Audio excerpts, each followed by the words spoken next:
YouTube channel দোস্ত, আজকে আমি আপনাদের বলবো আপনাদের হোয়াটসঅ্যাপটাতে সেই হোয়াটসঅ্যাপে আপনি ডিবি কিরকম করে সেট করতে পারেন বা আপনার লোগো কিরকম করে সেট করবেন। আমি কিন্তু আপনাদের A to Z বলবো বন্ধুরা। সেই হোয়াটসঅ্যাপে আপনি ডিবিটা কিরকম করে লাগাবেন, আপনার যদি নতুন হোয়াটসঅ্যাপ হয়ে থাকে আপনি সেই হোয়াটসঅ্যাপে কিরকম করে ডিবি লাগাবেন আমি কিন্তু আপনাদের A to Z বলতেছি।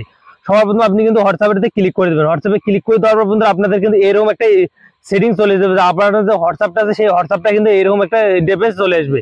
তারপর বন্ধুরা আপনি কিন্তু হোয়াটসঅ্যাপে ডিবি লাগাবেন। ডিবি লাগার ক্ষেত্রে বন্ধুরা সবার প্রথমে আপনাদের এই কর্নারে কিন্তু 3 লাইন একটা অপশন আছে, আপনি এখানে ক্লিক করে দেবেন।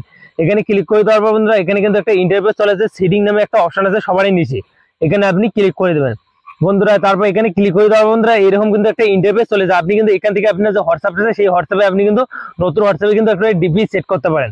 আর দেখো বন্ধুরা এখানে কিন্তু আমার যে হোয়াটসঅ্যাপটা আছে সেই হোয়াটসঅ্যাপে কোনো ডিবি সেট করা নাই, আমি কিন্তু আপনাদের ডিবি সেট করা শিখাবো বন্ধুরা। বন্ধুরা ডিবি সেট করার জন্য সর্বপ্রথম আপনি কিন্তু এই ডিবিটাতে ক্লিক করে দেবেন। ক্লিক করে দেওয়ার পর বন্ধুরা আপনাদের কিন্তু এইরকম একটা ইন্টারফেস চলে যাবে। তারপর বন্ধুরা আপনি কি করবেন, এই যে কর্নারে বন্ধুরা এখানে যদি একটা এই যে ক্যামেরা আইকন আছে সেই ক্যামেরা আইকনেতে আপনি ক্লিক করে দেবেন। ক্লিক করার পর বন্ধুরা আপনি কিন্তু এরকম একটা 3টে ইন্টারফেস নিচে কিন্তু চলে এসেছে। আপনি কিন্তু আপনাদের 3টে ইন্টারফেস কি কি আমি কিন্তু আপনাদের বলতেছি বন্ধুরা। সবার প্রথমে আপনি কিন্তু এই হোয়াটসঅ্যাপে যে ক্যামেরা আইকনটা হলো আপনি কিন্তু যে কোনো ফটো যে আছে সেই ফটোটা কিন্তু আপনি কিন্তু ক্লিক করে এখানে কিন্তু ডাইরেক্ট কিন্তু হোয়াটসঅ্যাপে সেট করতে পারেন। 2 নম্বর অপশন হলো বন্ধুরা আপনি কিন্তু যে গ্যালারি আছে গ্যালারি থেকে আপনি কিন্তু ফটোটা লাগাইতে পারেন।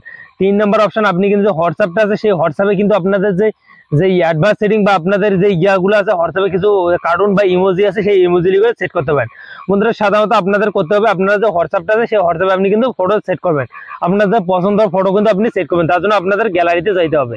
এই গ্যালারি অপশনটা 2 নম্বর অপশনটাতে আমি কিন্তু ক্লিক করে দেবো। এখান থেকে ক্লিক করে দেওয়ার পর বন্ধুরা আপনার যে গ্যালারি আছে সেখানে কিন্তু অল ফটোতে আমি ক্লিক করে দেবো। অল ফটোতে ক্লিক করে দেওয়ার পর বন্ধুরা এরকম কিন্তু একটা ইন্টারফেস চলে যায়। আপনি কিন্তু চাইলে আপনার যে ফেভারিট ফটো বা আপনাদের পছন্দের ফটো আপনি কিন্তু সেই ফটোটা কিন্তু এখানে লাগাইতে পারেন। আমি কিন্তু আপনাদের ফটো লাগিয়ে দেখাচ্ছি বন্ধুরা। আমি কিন্তু আপনাদের এই ফটোটা লাগাবো। এই ফটোটা লাগার জন্য বন্ধুরা আমি কিন্তু এই ফটোটাতে ক্লিক করে দেবো। ক্লিক করে দেওয়ার পর বন্ধুরা এখানে কিন্তু একটা ডান অপশন আছে বন্ধুরা। দেখো বন্ধুরা এখানে কিন্তু একটা কর্নারে কিন্তু ডান অপশন আছে, এই ডান অপশনটাতে আমি কিন্তু ক্লিক করে দেবো। ক্লিক করে দেওয়ার পর বন্ধুরা দেখো আমি কিন্তু আপনাদের সহজে কিন্তু আমার যে হোয়াটসঅ্যাপটা আছে সেই হোয়াটসঅ্যাপে কিন্তু ফটোটা সেট হয়ে গেছে। আর এইরকম করে আপনাদের ব্যাগে এসে বন্ধুরা দেখো আমার কিন্তু অলরেডি ফটোটা সেট হয়ে গেছে, আগে কিন্তু ফটো ছিল না। আর বন্ধুরা আপনি এইরকম করে আপনার যে হোয়াটসঅ্যাপটা আছে সেই হোয়াটসঅ্যাপে আপনি কিন্তু ফটোটা লাগাইতে পারেন। আর আপনাদের ভিডিওটা কেমন লাগলো আপনারা কমেন্ট করে জানাবেন। আর নিউ হলে চ্যানেলটা সাবস্ক্রাইব করে বেল আইকনটা অন করে পাশে দেখবেন। এরকম ভিডিও আপনাদের কিন্তু নোটিফিকেশনটা অন থাকলে আপনাদের পাশে কিন্তু যাবে। দেখা